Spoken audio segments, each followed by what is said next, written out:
Welcome to our channel. Today we how to download Wells Fargo app for managing crypto purchase budgets. Easy tutorial step by step clearly.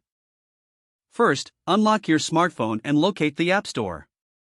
If you are using an iPhone, open the App Store. If you are using an Android device, open the Google Play Store. In the search bar, type Wells Fargo. Look for the Wells Fargo mobile app in the search results. Tap on the app to open its details page.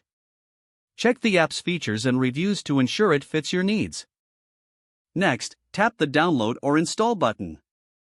Wait a moment while the app downloads and installs on your device. Once the installation is complete, tap Open to launch the app. If prompted, log in with your Wells Fargo online banking credentials. If you do not have an account, follow the on-screen instructions to create one. After logging in, navigate to the budgeting section of the app. Here, you'll find options for managing your crypto purchase budgets. Set your budget limits according to your financial goals. Explore additional features for tracking your crypto investments. You can also enable notifications to stay updated on your budgets. Once you have configured everything, close the app. Your Wells Fargo app is now ready for managing your crypto budgets effectively. If the page does not load, refresh the browser or try again in a private or incognito window. Make sure you are using the correct email address, then retype it carefully to avoid small typos. If your password is not accepted, use the reset option and create a new strong password you can remember.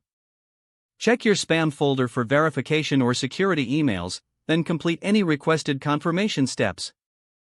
Enable two-factor authentication if available to improve account security and reduce unauthorized access risk. After signing in, review your profile details so your contact information and settings are accurate and current. If you see an error message, note it down and try again after restarting your device and internet connection. Log out when you finish, especially on shared devices, to keep your account and payment information secure. If the page does not load, refresh the browser or try again in a private or incognito window. Make sure you are using the correct email address, then retype it carefully to avoid small typos. Don't forget to like this video and subscribe to our channel for more step-by-step tech guides.